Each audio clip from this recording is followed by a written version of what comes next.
Breakup. ये बात है सितंबर 2022 के वक्त की, जब मेरी और आयुषी की बातें बहुत कम होने लगी थीं। मैंने आरुषि को कई बार पूछा था कि आजकल क्यों तुम मुझसे बात नहीं कम करती हो, कोई प्रॉब्लम है क्या, कोई परेशान कर रहा है क्या।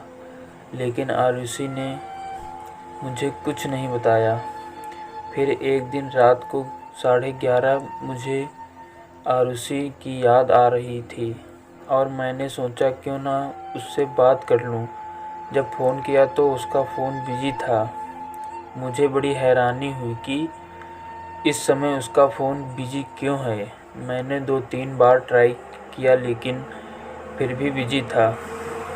थोड़ी देर बाद आरुषि का फ़ोन आ गया और उसने कहा कि उसकी फ्रेंड ने नेहा का फ़ोन था और वो कल की कॉलेज असाइनमेंट के बारे में पूछ रही थी। मुझे थोड़ा शक हो चुका था कि आरुषि किसी और से बात करने लगी थी। इसी तरह 1 महीना बीत गया और उस 1 महीने में आरुषि मुझसे बहुत कम बातें करने लगी थी। ये बात अब मुझे खटकने लगी थी। एक दिन मैं मार्केट में कुछ लेने के लिए गया था तो मैंने देखा कि आरुषि एक लड़के के साथ रेस्टोरेंट में बैठी हुई है। मेरा शक यकीन में बदल गया, लेकिन मैंने उस समय आरुषि को कुछ नहीं कहा। मैं वहाँ से चुपके से निकल आया। घर आकर मैंने बहुत सोचा कि कहीं ये मेरा प्यार एक तरफा तो नहीं।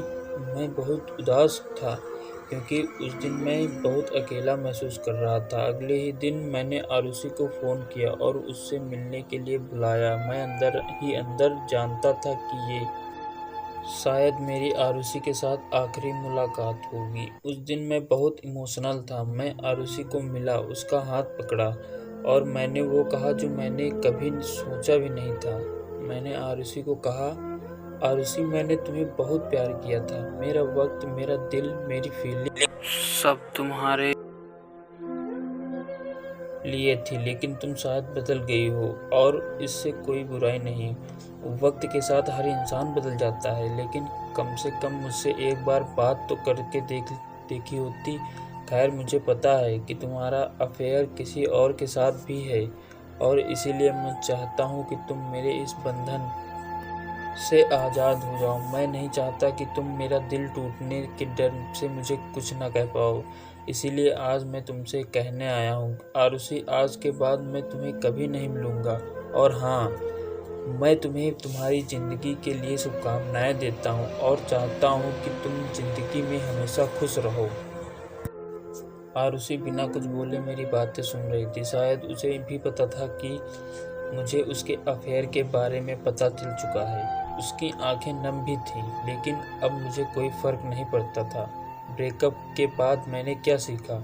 उस दिन मैंने सीखा कि जो तुम्हारी खामोशी नहीं सुन सकता, वो तुम्हारे लफ्ज़ भी कभी नहीं सुन सकता। कभी किसी को इतना प्यार मत करो कि वो तुम्हारी ज़िंदगी बन जाए। उसके जाने के बाद जीना बहुत मुश्किल हो जाता है। प्यार ज़िंदगी में सिर्फ एक बार होता है और इसीलिए बड़ी सावधानी से अपना लाइफ पार्टनर चुनिए। गलत लाइफ पार्टनर चुनने से आपके इमोशंस और फीलिंग्स का ही हनन होगा। इस दुनिया में माँ बाप से ज़्यादा कोई तुम्हें प्यार नहीं कर सकता।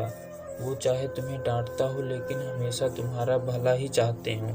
कभी किसी के साथ टाइम पास के लिए अफेयर मत करो। दूसरों के इमोशन और फीलिंग के साथ खेलने का तुम्हें कोई हक नहीं। लोग वादे तो करते हैं, लेकिन तोड़ भी बड़ी आसानी से देते हैं। जब दिल टूटता है तो संभालना बड़ी मुश्किल लगता है। ऐसा लगता है कि ज़िंदगी रोज़ मौत दे रही है।